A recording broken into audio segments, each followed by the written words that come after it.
Welcome. I see from your expression that you are burning up inside. You have lived your whole life as a good person, but you feel unjustly treated like a doormat in return. You have come to the right place. Have a cup of this warm tea and calm down. Today, to resolve your sense of injustice, I would like to tell you an old story. It is the story of an old tiger who thought he was a scary beast, but eventually became the neighborhood pushover. After hearing this story, you will keenly realize why people have treated you carelessly.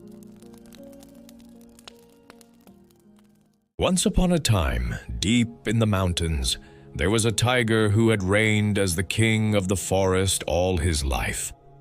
As time passed and he grew old, the tiger thought, "I am strong and famous now, so I do not need to act scary anymore. From now on, I want to be remembered as a benevolent and kind king to the animals." From that day on, the tiger hid his sharp claws and did not reveal his scary teeth. Instead of roaring at passers-by, he just laughed kindly. At first, the animals respected the tiger, saying, "As expected of the king, his class is different." But that respect did not last long. As the tiger only kept smiling, a fox started to steal the tiger's food while gauging his reaction. Still, the tiger laughed, saying, "Yes, it is good to share." Then the rabbits climbed onto the tiger's back and played pranks. The tiger held back again, saying, "Ha ha, I guess you find me comfortable because I am old." Then one day, a passing young wolf bit the old tiger's tail hard. The tiger was in so much pain and anger that he tried to roar loudly for the first time in a long while. But what happened? Because he had not roared and only laughed for so long, his voice came out like a cat meowing, and his teeth had become dull, so he could not even pierce the wolf's hide. The wolf sneered and said, "I thought you were a king, but you were just a big old cat?" Eventually, the old tiger was chased out of his own forest and miserably starved to death. Sir, this old tiger's appearance does not feel like someone else's story, does it? You sharpened your claws when you were young, living fiercely. But as you aged, you said, "Good is good," and pulled out all your claws. That is why fox-like humans steal your money. Rabbit-like subordinates try to sit on top of your head, and wolf-like guys openly ignore you. Being kind and being a pushover are different. A tiger hiding its claws is composure, but having no claws is incompetence. Now, sharpen your claws again. Make others find you difficult to deal with. That is how your old age will be peaceful. From now on, I will teach you 3 techniques to regain the tiger's dignity. First, do not show a smile to rude people. Have you perhaps habitually laughed it off even when someone made an offensive joke or crossed the line? Did you not lower yourself, saying, "Well, that happens when you get old," and tried to match the mood? That is the very moment the tiger gets treated like a cat. Humans instinctively gauge the other person's reaction. I acted rudely, but he smiles? Then that person thinks inside, it is okay to treat this person this way. It is safe. From then on, they start treating you as an emotional trash can. Remember, Kindness is a high-class ability that only intelligent people can offer. Do not waste this precious kindness on ignorant people who do not deserve it. From now on, if someone says something that crosses the line, never smile. There is no need to get angry or curse.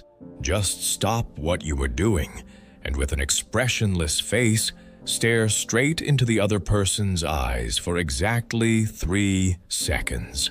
That 3 seconds of silence without a word is scarier than 100 curse words.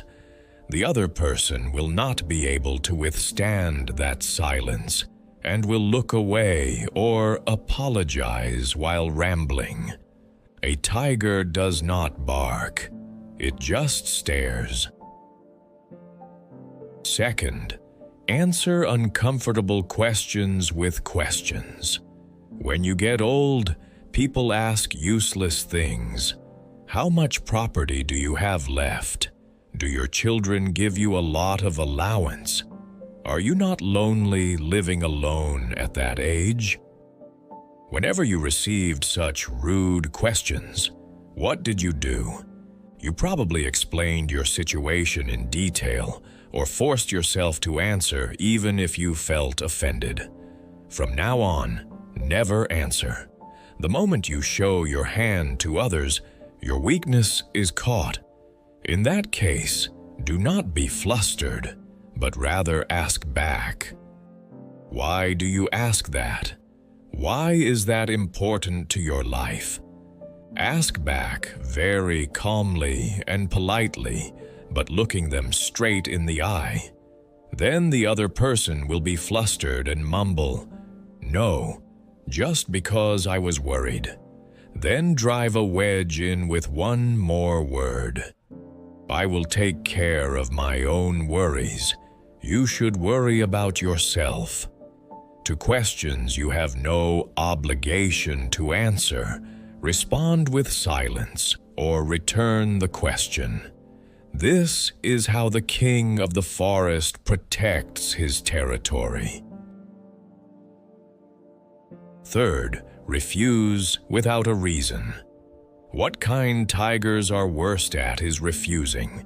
When asked to lend money or do a bothersome favor, they worry that the other person will be hurt if they refuse, or that the relationship will be cut off.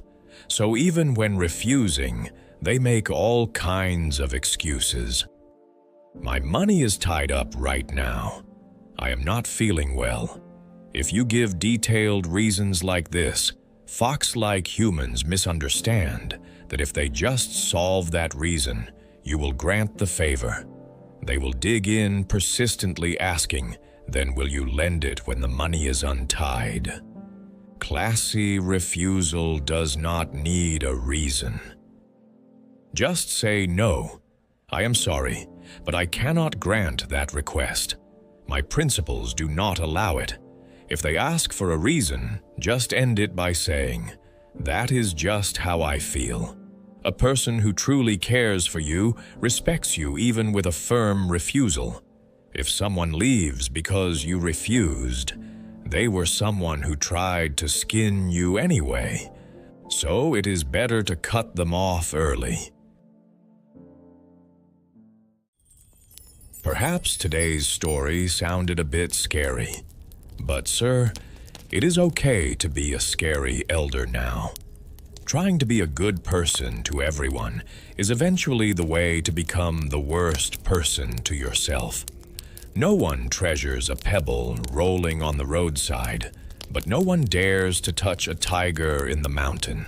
Protect your kindness with dignity. Only then will the truly precious connections who recognize your sincerity remain by your side. Did today's story touch your heart? It is said that a good writing flows like water when read once, makes you feel good like a sweet drink when read twice, and finally becomes a good medicine that becomes flesh and blood when read 3 times. Whenever your heart weakens or you feel that others are treating you carelessly, take out this video like medicine. I hope your night is no longer filled with injustice. Have a peaceful night.